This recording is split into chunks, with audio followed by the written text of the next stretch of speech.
One waitress, one arrogant millionaire, and a grand piano. What started as a cruel attempt to humiliate her turned into a moment that silenced the room and shattered egos. You won't believe how she turned the tables with nothing but her talent. It was a warm Friday evening, and the hum of conversations filled the air at La Fontaine, an upscale restaurant tucked into the heart of Raleigh, North Carolina. The clinking of glasses, soft footsteps of servers, and the faint strains of jazz from a corner piano created an ambiance of refined indulgence. Deborah, a 25-year-old waitress with a quiet demeanor and an unmistakable spark in her eyes, moved swiftly between tables, balancing plates and smiles. To most patrons, she was just another face in uniform. But inside, she carried dreams bigger than the luxurious dining room around her. Deborah's passion wasn't serving tables, it was music. Ever since she was a child, the piano had been her refuge, a place where she could express every joy, every sorrow, and every unspoken thought. But dreams don't pay the bills. Working long shifts at La Fontaine was a necessity, a stepping stone toward the music academy she longed to attend. Few knew about her talent, except for the restaurant staff who occasionally caught her stealing moments at the old upright piano in the back room during breaks. That night, as the evening rush began to settle, the door swung open, and in walked Leonard Grayson. Instantly recognizable, the wealthy entrepreneur made an entrance like he owned the room. Flanked by a few equally polished companions, Leonard exuded an air of superiority. Known for his sharp tongue and penchant for spectacle, his presence made even the most seasoned staff stand straighter. Deborah's colleagues exchanged knowing glances. Leonard was not an easy guest. He was the kind who thrived on pushing people's buttons. For Deborah, though, he was just another table to manage in a long night's work. But this wasn't going to be a normal evening.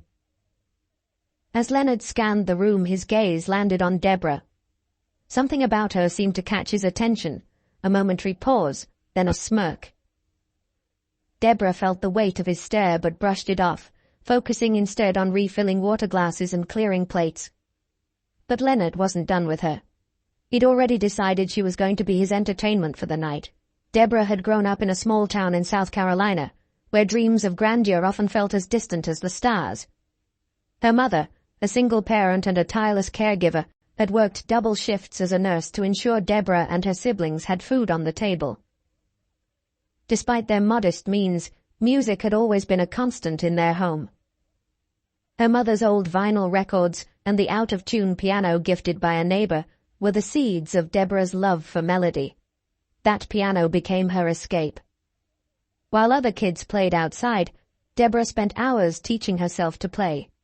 She mimicked the songs on the radio, then ventured into classical pieces she found in second-hand music books. Her talent didn't go unnoticed. She played at church, school recitals, and community events.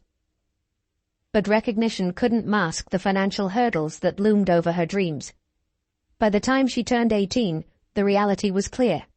A professional music career would have to wait. Scholarships didn't come through, and family responsibilities took precedence. Deborah packed away her concert ambitions, replacing them with the practicality of earning a living. Yet she couldn't entirely give up. The piano was more than a dream.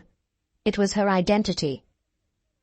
When she moved to Raleigh a few years ago, Deborah sought out a job at La Fontaine, not just because of the pay, but because of the grand piano tucked into the corner of the restaurant. Even though she rarely had time to play it, just knowing it was there gave her a sense of comfort. Music hadn't left her. It was simply waiting. That night, as Leonard and his entourage took their seats, Deborah approached their table, balancing a tray with practiced grace.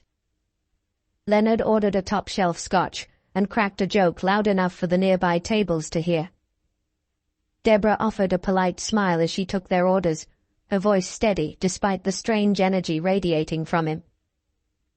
"Deborah, huh?" Leonard said, glancing at her name tag. "Sounds like someone with a lot of hidden talents." The comment caught her off guard, but she nodded politely and stepped away to place their orders. She didn't notice the knowing grin he shared with his companions, nor the way his eyes followed her every move. But Leonard wasn't just observing. He was planning, and Deborah would soon find herself at the center of a spectacle she never asked for. The night carried on like any other, with the hum of laughter and silverware filling the room. Deborah kept her pace steady, avoiding Leonard's gaze as she moved between tables. She'd dealt with difficult customers before, but something about him felt different. Not just rude, but calculated. His presence loomed like a shadow, making her uneasy in a way she couldn't quite shake. By the time the appetizers were served, Leonard had already started his performance, though not the kind Deborah expected. He held court at his table, loudly recounting tales of his success and peppering in jabs about people who lacked ambition. His entourage laughed dutifully, while other diners shot annoyed glances in his direction. Deborah tried to stay focused on her tasks, but as she returned to his table with a bottle of wine, Leonard caught her off guard. "Tell me, Deborah," he said, his voice cutting through the noise. "What do you do when you're not carrying plates? Surely a young woman like you has dreams." His words stopped her mid-pour. Deborah hesitated, then gave a careful answer. "I play piano sometimes," she said softly, hoping to keep it brief. Leonard's eyes lit up, and a sly smile curled across his lips. "A pianist, huh? How fascinating. Why don't you give us a little performance?" Deborah froze. The room seemed to quiet, the weight of his words hanging in the air. "Oh, I couldn't," she said quickly, forcing a nervous laugh. "I'm just here to work tonight." But Leonard wasn't about to let it go. "Nonsense," he declared, his voice booming. "There's a piano right there in the corner. Show us what you've got. Surely a future star like you isn't afraid of a little audience." His companions chuckled, clearly enjoying the show. Other diners turned their heads, curious about the commotion. Deborah's chest tightened. She could feel the heat of their stares, the silent judgment waiting to unfold. She wanted to say no, to walk away, but Leonard's challenge hung in the air, daring her to rise to it, or crumble under its weight. "I really shouldn't," Deborah stammered, glancing around for support. But even her colleagues seemed hesitant to intervene. Leonard leaned back in his chair, sipping his scotch with a smirk. "Ah, I see," he said mockingly. "All talk, no talent. That's disappointing." The words hit like a slap. Deborah's hands clenched at her sides. She wasn't one to seek confrontation. But the way he dismissed her, like she was a joke, a nobody, cut deeper than she expected. Her mother's voice echoed in her mind. "Never let anyone make you small, Deborah. You're bigger than they'll ever know." A moment of silence stretched between them. Deborah glanced at the piano, then back at Leonard. His smug expression dared her to take the bait, and against her better judgment she did. "Fine," she said, her voice steady but low. "I'll play." The room bristled with anticipation as Deborah walked toward the piano, each step carrying the weight of both fear and defiance. The dining room seemed to hold its breath as Deborah approached the gleaming grand piano. The soft glow of the chandelier above cast a spotlight on her, isolating her from the murmuring crowd. Her fingers trembled as she slid onto the bench, the polished keys gleaming like a challenge waiting to be met. Behind her, Leonard leaned back in his chair, the picture of smug satisfaction, as though he had already won whatever game he was playing. Deborah closed her eyes for a moment, steadying her breath. Her heart pounded so loudly she could barely think. This wasn't the church recitals or the cozy community gatherings she'd once known. This was different. This was hostile. But there was no turning back now. She placed her hands on the keys, feeling their cool surface beneath her fingertips. The first notes were soft, hesitant, almost fragile. A few diners shifted in their seats, and someone coughed in the back of the room. Deborah ignored them, her focus sharpening as she leaned into the music. She chose a piece she knew by heart, a soulful rendition of Clair de Lune by Debussy. The melody spilled into the room, weaving through the air like a thread, delicate but unyielding.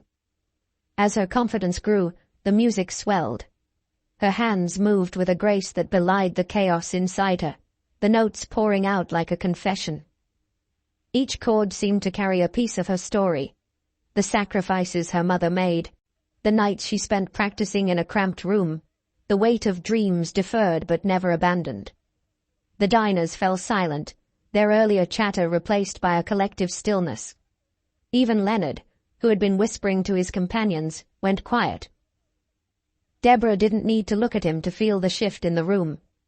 The mocking energy had dissipated, replaced by something she couldn't quite name. Perhaps awe. Perhaps humility. The music soared, and Deborah let herself go. For the first time in what felt like years, she wasn't a waitress or a struggling dreamer. She was simply herself, an artist. Her fingers danced across the keys, drawing out emotions so raw and vivid they seemed to hang in the air like smoke. By the time she struck the final chord, the room was utterly still. For a moment there was no sound, just the lingering resonance of the piano. Deborah sat frozen, her hands still resting on the keys, unsure of what would come next. Then, as though released from a spell, the audience erupted into applause. The sound was thunderous, reverberating off the walls and filling the room with a warmth Deborah hadn't expected.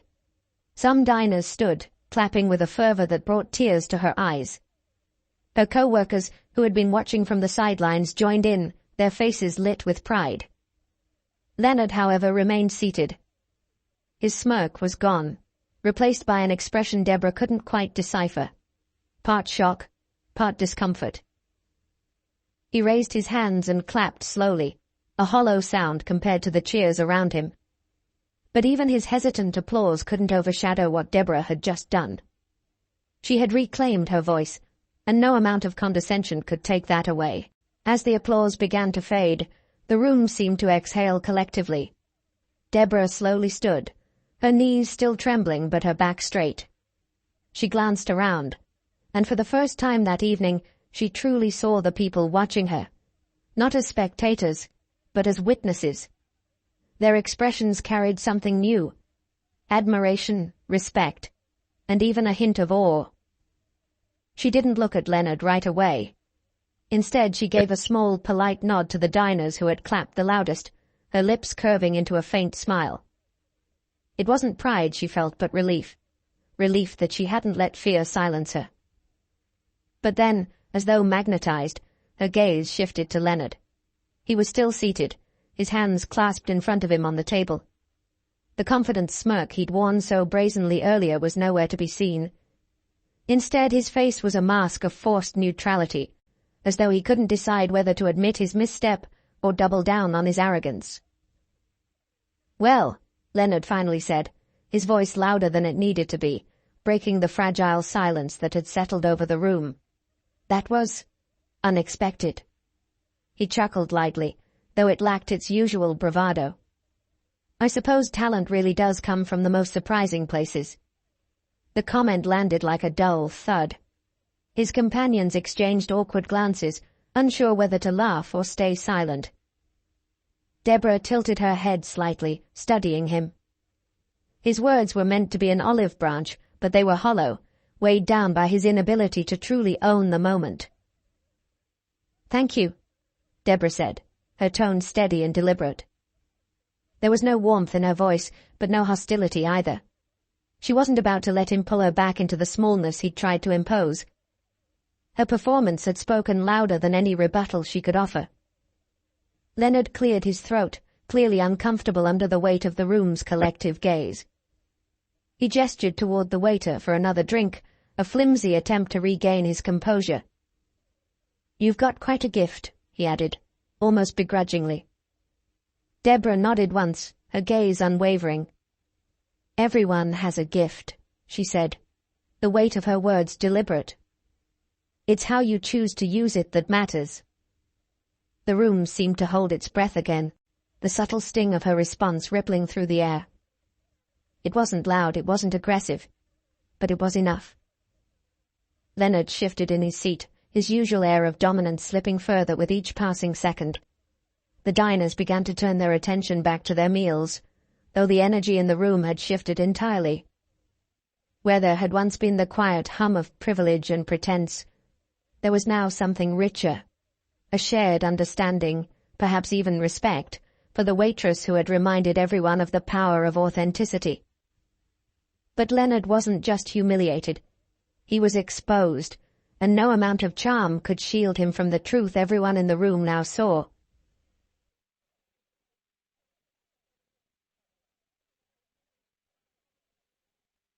Deborah stepped away from the piano, the weight of the moment settling in her chest. Her colleagues greeted her with quiet smiles and subtle nods of encouragement as she returned to her station. She still had a job to finish, but something about her posture had changed. Her head was held a little higher, her movements more deliberate. Leonard's table had quieted. His entourage, who had laughed so freely at her expense earlier, now avoided eye contact, their conversation subdued. The bravado that once filled their corner of the restaurant had evaporated, leaving only an awkward silence in its place. The night continued, but Deborah felt lighter. Each step she took through the dining room felt more purposeful, her confidence blooming in a way she hadn't expected. As she refilled glasses and cleared plates, patrons stopped her to offer kind words. "You're incredible," one older woman said softly, as Deborah set down a coffee cup. "I don't think I've ever heard anything so moving." "Keep going," another man added. "You've got something special. Don't let anyone tell you otherwise." Deborah thanked them with quiet humility, her heart swelling with gratitude. These weren't just compliments. They were validations of everything she'd worked for, everything she'd dreamed of becoming. Leonard, however, was not so gracious. As Deborah approached his table to deliver the check, he looked up at her with an expression that teetered between annoyance and reluctant admiration. "You've made your point," he said, his tone clipped. "No need to rub it in." Deborah paused, meeting his gaze directly. "It was never about proving anything to you," she replied, her voice calm but firm. "I just wanted to play." Leonard had no response. He fidgeted with his drink, his once commanding presence reduced to an awkward shuffle. The power dynamic had shifted completely, and everyone at the table knew it. As Leonard scribbled his signature on the check, one of his companions, a younger man with a softer demeanor, looked at Deborah and said, "You were amazing. Truly." The sincerity in his voice caught her off guard, and for a moment she saw a flicker of humanity in a group she had written off as shallow. "Thank you," she replied, offering a small smile before walking away. The night ended with Leonard and his group leaving quietly, their usual grand exit replaced by a hasty retreat. Deborah watched them go, feeling neither triumph nor bitterness. She wasn't thinking about Leonard anymore. Her mind was already on the next step. The tips from that night were unusually generous, enough to cover her rent and leave a little extra for piano lessons she'd been postponing. As she locked up and walked home, the crisp air filling her lungs, Deborah felt something she hadn't felt in years. Certainty. She wasn't just a waitress, and she wasn't just a dreamer. She was an artist, and nothing, not mocking words, not financial struggles, not fear, could take that away from her. But as she walked, her thoughts weren't on the night's conflict, they were on the future, where her dreams finally felt closer than ever. Deborah sat on the worn bench in her small apartment, her fingers gliding over the keys of her old upright piano. The sound wasn't as crisp or rich as the grand piano at La Fontaine. But it didn't matter. The music came from her heart, just as it always had. That night, something shifted within her. Not just a moment of triumph, but a realization that her talent wasn't something she needed to hide or justify. It was hers, and it was enough. In the days that followed, the events at the restaurant became something of a local story. Patrons who had witnessed her performance shared the tale, and word began to spread. A few days later, Deborah received a call from a man who had been dining that night, a music producer visiting from Nashville. He wasn't offering fame or fortune, but a chance to record a demo, a step towards something she had only dared to dream of. Deborah agreed, not because she believed it would change her life overnight, but because it felt like a door opening, one she wasn't afraid to walk through. For years, she had let fear and doubt whisper lies into her mind, telling her she wasn't enough, that her dreams were too big. But now, she saw the truth. Resilience and authenticity were her greatest strengths. The incident with Leonard Grayson wasn't just a humiliating spectacle turned victory. It was a reminder of the power of integrity. Leonard, for all his wealth and bravado, had nothing that could diminish her. He represented every voice of doubt she had ever faced, and she silenced him with nothing but the purity of her craft. To anyone watching her story, Deborah's message was clear. Never let someone else define your worth. The world is full of Leonard Graysons, people who project their insecurities onto others to feel powerful. But true power comes from staying rooted in who you are and letting your passions speak louder than their ridicule. As she closed the piano lid and rested her hands on the faded wood, Deborah smiled. Her journey was far from over, but for the first time, it felt like it had truly begun. What about you? What dream have you been holding back on because of fear or doubt? Don't wait for someone like Leonard to test you. Take your step forward now. If Deborah's story inspired you, subscribe for more stories of resilience and triumph. Your story could be next.